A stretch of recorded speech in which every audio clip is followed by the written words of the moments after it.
할렐루야 반갑습니다 여러분. 계속해서 이 성령으로 살고 성령으로 행하라라는 주제의 26쪽에서 29쪽까지를 살펴봅니다. 여기 내용들을 보면은 이제 뭐 아나니아가 그 사도 바울에게 안수해서 또 성령으로 충만하게 하시는 사도행전 9장 17절의 말씀도 나오고, 또 저자가 뭐 성령의 능력이 반드시 필요하다, 또 그런 사역자가 필요하다라고 하는 내용들이 나오고, 그런데 사실 이런 모든 것들이 이 책에도 있지만은 하나님에 의해서 주어지는 거죠. 우리가 좀 조심해야 될 거는 뭐냐면, 성령의 뭐 은사나 능력이나 뭐 다 좋지만 그걸 뭐 우리가 행하는 건 아니죠. 그걸 이제 하나님으로부터 공급을 받는 거죠. 그리고 또 중요한 건 뭐냐면, 성령으로 충만을 받으면 그러니까 우리가 그 부르심과 보내심에 대해서 좀 이해하면 쉬울 것 같은데, 부르심은 하나님 우리를 부르시는 거잖아요.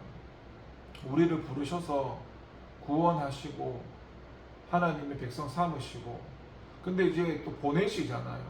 보내셔서 하나님의 뜻을 이루는데, 근데 보내셔도 우리가 조심해야 될 거는 우리의 주인이 우리가 아니고 하나님이라는 겁니다. 보내셔도 하나님의 지도와 인도를 받아야 되는 거죠.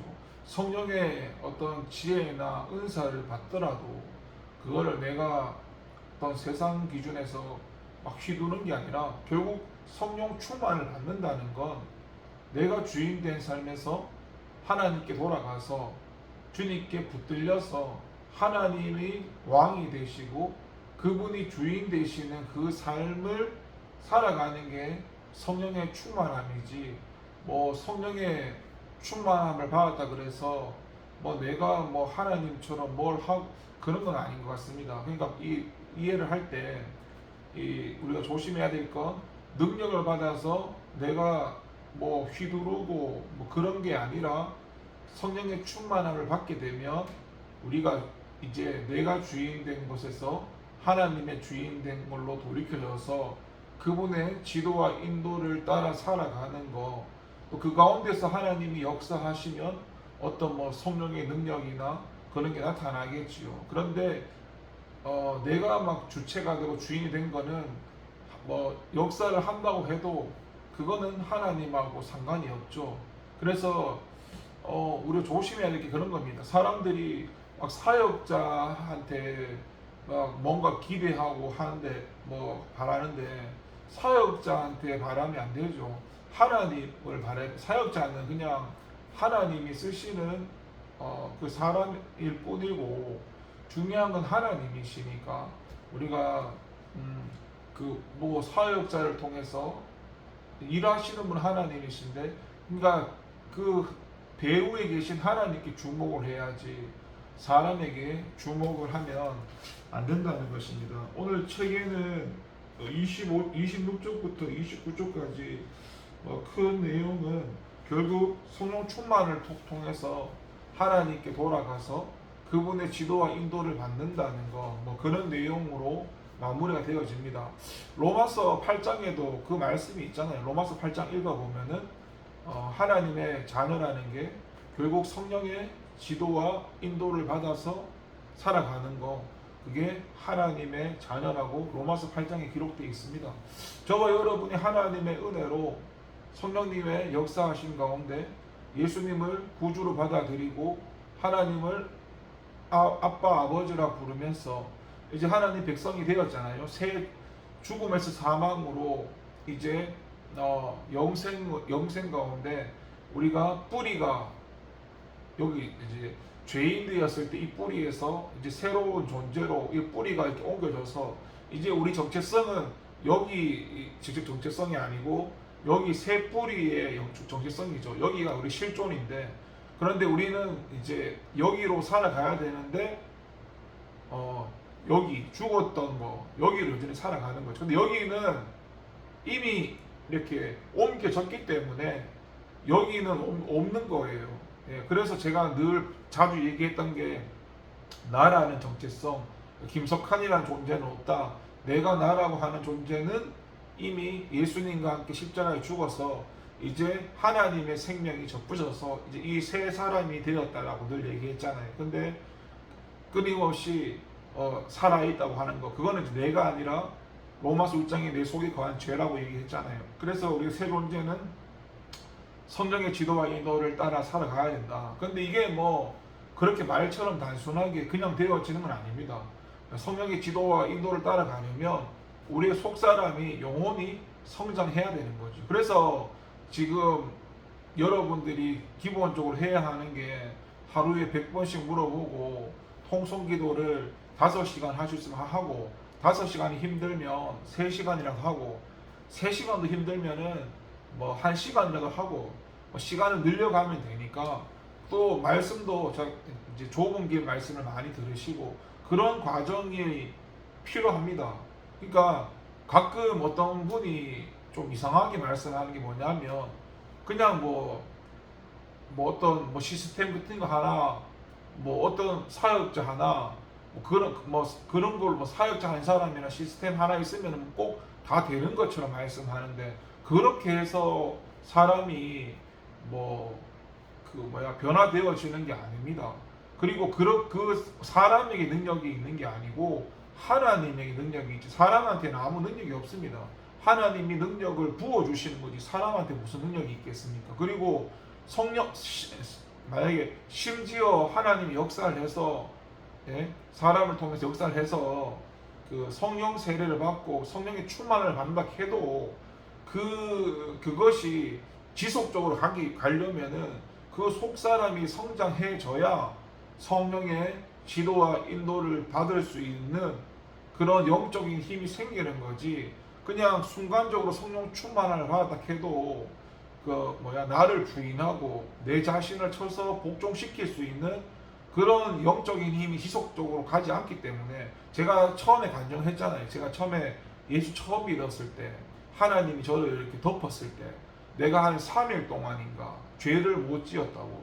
근데 그거는 내가 하나님께 붙들려도 그거는 그냥 순간적인 체험을 하나님이 시켜준 거지, 그 성령으로 살아가는 거, 그거 내가 성장해서 사는 것을 한 건 아니거든요. 그거는 순간적으로 하나님이 붙들어서 체험시켜준 거고. 그래서 제가 이 속사람이 자라는 걸 이야기했잖아요. 물론 자라게 하시는 건 하나님이신데, 그래서 여러분 성령의 충만함 물론 중요합니다. 그런데 그게 어떤 일시적인 거 그런 것보다도 끊임없이 우리가 속사람이 하나님의 은혜 가운데 성장해야 되고, 그러니까 여러분 꼭 기본적인 것부터 꼭 하십시오. 오늘부터라도 100번씩 물어보시고 어디 갈까요? 뭘 먹을까요? 누구를 만날까요? 그러니까 시간도 이야기했잖아요. 24시간 3차원 시간 말고 하나님과의 4차원 시간, 하나님과 만나는 시간, 이게 실존이라고 이야기했지 않습니까? 시간, 장소, 내가 어디를 가야 되는지, 하나님 어디를 갈까요? 물어봐야 되고, 사람, 하나님 내가 이 사람을 만나야 될까 만나지 말아야 될까 이거 물어보시고, 기본적인 거 내가 뭘 먹어야 될까요? 이런 거를 기본적으로 하루에 훈련을 꼭 하시고, 부르짖는 기도, 이왕이면은 그냥 기도하면 힘들잖아요. 그냥 기도하면 자꾸 생각을 해야 되니까 하나님. 근데 그보다도 차라리 하나님의 은사를 구해서 하나님께 방언을 받아가지고, 방언 제가 얘기했잖아요. 방언도 하나님께 하는 대신 방언도 있고, 사람한테 하는 대인 방언도 있고, 자연한테 하는 대물 방언도 있고, 크게는 대신이랑 대인을 나누는데, 보통 하나님께 대신 올려드리는 방언을 하면은 그 시간도 이렇게 기도하는데 그 불편도 없고, 또 저는 예전에 차 안에서 많이 했으니까 음악 켜놓고, 또 방언을 많이 하면은 우리의 영도 많이 맑아지고, 그리고 사단마귀가 우리의 육성적인 기도는 다 듣잖아요. 근데 하나님께 하는 방언은 사단도 못 듣기 때문에 방언이 좋은 점이 많습니다. 그리고 방언을 하다 보면 또 영도 맑아지고 깨끗해지기도 하고, 또 하나님이 더불어서 뭐 방언 통변이나 예언이나 뭐 시류나 뭐 귀신 쫓는 거나 뭐 여러 가지 또 은사들을 열어주시니까 아무튼 일단 분명한 건 하나님 인격적인 분이시니까 사모하는 사람한테 주시는 거지 내가 사모하지 않는 사람 나 필요 없어요 괜찮아 이런 사람한테는 부어주시지 않습니다. 그러니까 오늘부터 꼭 작은 것부터 충성해서 성령의 지도와 인도를 따라가려면 성령의 충만함을 받아야 되는데 물론 그 성령의 충만함도 일시적인 것보다도 우리가 속사람이 지속적으로 성장해야 된다. 근데 속사람이 성장하려면 훈련이랑 순종이 필요합니다. 순종을 하지 않으면 우리 속사람이 성장할 수 없고 순종을 안 하면 제가 늘 말씀했잖아요. 겉자란다고 6학년이 되었는데도 6학년이 덧셈, 뺄셈, 나눗셈, 곱셈 못한다고요. 키만 겉만 자랐지 그 6학년의 신분으로 못 살아가요. 그러니까 그 순종을 통해서 우리가 작은 거 하나하나를 체험하면서 내가 알고 있던 게 이제 체험되고 알아지고 그렇게 이런 거구나 이런 거구나 또 이런 게 차곡차곡 쌓여가서 그게 이제 모아져서 또 이렇게 삶 가운데 살아가도록 하는 거지 그런 과정이 없이 그냥 되는 건 없습니다. 그러니까 가끔 뭐 그냥 되는 것처럼 생각하시는 분이 있는데 신앙은 그냥 되어진 게 없습니다. 그리고 우리 자신을 끊임없이 하나님 은혜 가운데 사모함으로 드려져야 되고 그런 훈련과 순종이 반드시 필요하다는 그래서 교회 다니는 사람들 늘 얘기했잖아요. 똑같이 10년을 교회 다녀도 10년 동안 훈련하면서 다니는 사람하고 그냥 훈련 안 하고 다니는 사람하고 시간이 지나면 다르다고. 그러니까 이왕 예수님을 믿을 거면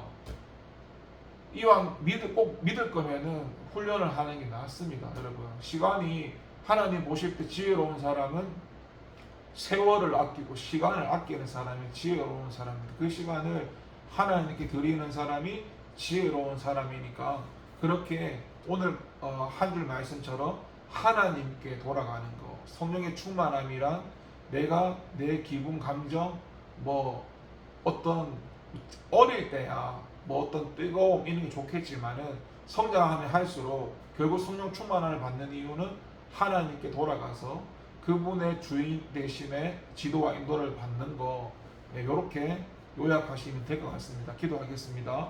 하나님 아버지 감사합니다. 내가 주인 된 삶에서 성령의 충만함을 통해서 하나님께 돌아가서 하나님의 지도와 인도를 따라서 내가 사는 것이 아니라 주님이 사시고 그분의 다스림에 순종하며 살아가는 저희가 될 수 있도록 하나님 우리를 훈련시키시고 연단시키시고 또 체험시키시고 경험시켜줘서 하나님 머리로 아는 예수님이 마음으로 내려와서 마음에서 동의가 되어져서 그 마음에서 동의가 되어졌던 예수님이 우리의 모든 삶 가운데 영적인 동의가 되어져서 삶의 변화가 되어지는 그 자리까지 나갈 수 있도록 하나님 우리를 훈련시키시고 이끌어가 주시옵소서. 감사드리고 예수님의 이름으로 기도합니다. 아멘. 감사합니다.